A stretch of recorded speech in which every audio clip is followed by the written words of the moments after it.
विद्यार्थियों, आज हम आपके 9th पेपर का जो विषय है critical analysis of the ragas, उसके अंतर्गत हम राग जोग की चर्चा कर रहे हैं।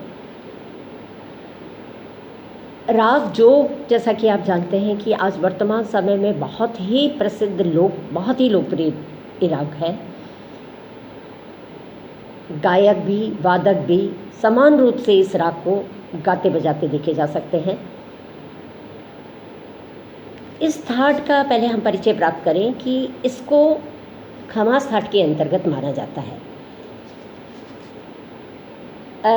इसमें जो स्वर लगते हैं वो दोनों गंधार यानी शुद्ध गंधार, कोमल गंधार, आरोह में शुद्ध और अवरोह में कोमल गंधार लिया जाता है और नी कोमल, बाकी स्वर शुद्ध।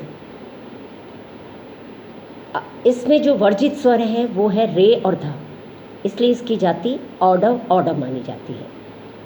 यानी सा गा मा पा नी सा, अवरोह में सा नी पा मा गा मा गा, गा मा गा सा, गा शुद्ध, गा मा गा कोमल, गा सा।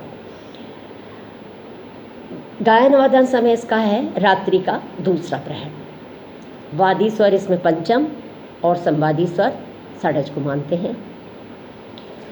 देखिए, ये राग जो है इसमें पंडित रामाश्रय झा जी ने अपनी पुस्तक अभिनय गीतांजलि में इसका जिक्र किया है और बताया है कि इसका जो स्वर विस्तार है उसको देखने से पता चलता है कि खमास थाट के तिलंग राग में कोमल गंधार का प्रयोग कर राग जोग की रचना की गई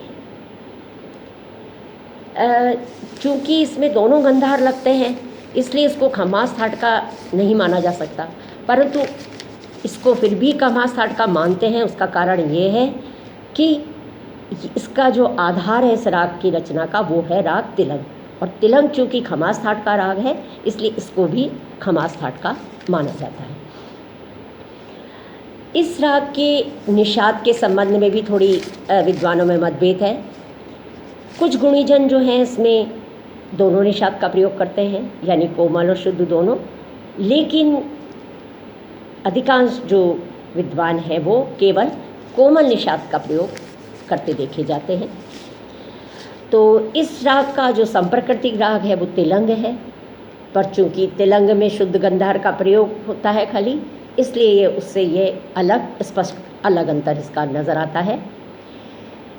पंचम स्वर इस राग में संपूर्ण न्यास बहुत का स्वर है, यानी आरोह अवरोह दोनों ही क्रम में इस स्वर पर न्यास किया जाता है। जैसे गा मा प नी प म गा म प, इस तरह से पंचम का पूर्ण इसमें न्यास किया जाता है। तो इस तरह से जो है वर्तमान समय में ये बहुत ही लोकप्रिय राग में माना जाता है। अगला राग हम जो परिचय जिसका ले रहे हैं वो है राग मधुवंती। मधुवंती भी राग जोग की तरह ही आजकल वर्तमान समय का बहुत ही प्रचलित एवं बहुत ही लोकप्रिय राग है, और उत्तर भारतीय संगीत में भी ये राग बहुत ही गायक वादक दोनों जो हैं इस राग का प्रयोग करते देखे जाते हैं। दोनों ही मतलब गायक भी वादक भी समान रूप से इस राग को गाते बजाते हैं।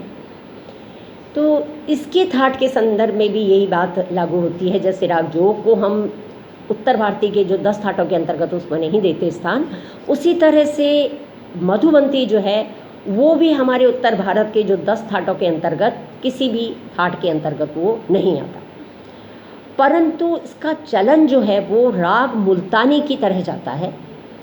अब मुल्तानी चूँकि तोड़ी थाट का राग है इसलिए कुछ विद्वान इसको भी तोड़ी थाट के अंतर्गत मान लेते हैं, परंतु यह मानना उतना उचित नहीं लगता, और उसके अपेक्षा ये चीज़ मानी चाहिए कि थाट वर्गीकरण के अनुरूप इस राग को पंडित दक्षिणाथ जो पंडित वेंकटमुखी जी थे उनके जो 72 थाटों के अंतर एक धर्मावती थाट है उसके अंतर्गत इसको माना जाना चाहिए, और इसी को अधिकांशतः जो गुणीजन हैं इसी को मान्यता देते हैं। तो इस तरह से इसका थाट जो है वो धर्मावती थाट है। इसमें लगने वाले स्वर हैं ग कोमल, म तीव्र और शेष स्वर शुद्ध। आरोह में इसमें रेधा जो है वर्जित है और अवरोह संपूर्ण है, इसलिए इसकी जाति औडव संपूर्ण मानी जाती है। वादी स्वर पंचम, संवादी स्वर षडज है और गायन वादन का समय इसका सायंकाल है। तो चलन इसका जाएगा नीसा गा मा तीव्र मा पा नीसा सा नी धा पा मा गा रे सा। अब ये भी आधुनिक रागों में और बहुत ही प्रचलित जो है राग है और इस राग का जो है वादी स्वर जो है वो पंचम सर्वसम्मत है, यानी सब लोग इस बात पे को मानते हैं, परंतु संवादी स्वर के विषय में विद्वानों में थोड़ा मतभेद मिलता है। कुछ विद्वान रे को तो कुछ विद्वान सा को संवादी मानते हैं और पंडित रामाश्रय झा जी के अनुसार रे को का जो संवादित्व प्रदान करना ज़्यादा न्यायोचित है, क्योंकि उनका कहना है कि पूर्वांग में सर्वाधिक जो चमकने वाला स्वर है वो रे है, तो इस दृष्टि से रे को संवादी माने तो ज़्यादा उचित है। और इस राग के जो न्यास के स्वर हैं वो है षडज, गंधार, मध्यम और निशा, यानी सा ग मा नी, ये जो है इसके न्यास के स्वर हैं। और रे का प्रयोग जो है इस राग में, मतलब धा और रे जो है उसका प्रयोग इस राग में बहुत ही अधिक खिलता है। और मधुबंती में आप देखें कि रे में सा का कण और गंधार में तीव्र मध्यम का कण जो है बहुत अच्छा लगता है। और इस राग के जो संप्रकृतिक राग हैं वो जो है वो है मुल्तानी एवं पड़दी, परंतु मुल्तानी में रेधा कोमल होने के कारण ये उससे अलग, बिल्कुल अलग हो जाता है। इसमें रेधा शुद्ध है मधुबंती में और मुल्तानी में रेधा कोमल लगते हैं। और पड़दीप में मध्यम जो है शुद्ध मध्यम लगता है, जबकि इसमें तीव्र मध्यम है, तो उसके कारण ये राग बिल्कुल एक दूसरे से अलग हो जाते हैं।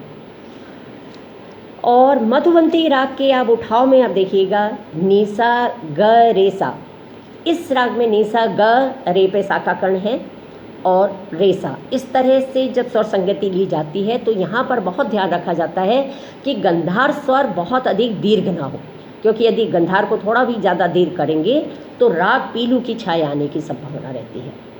तो इस तरह से इस राग को बढ़ता जाता है। Thank you.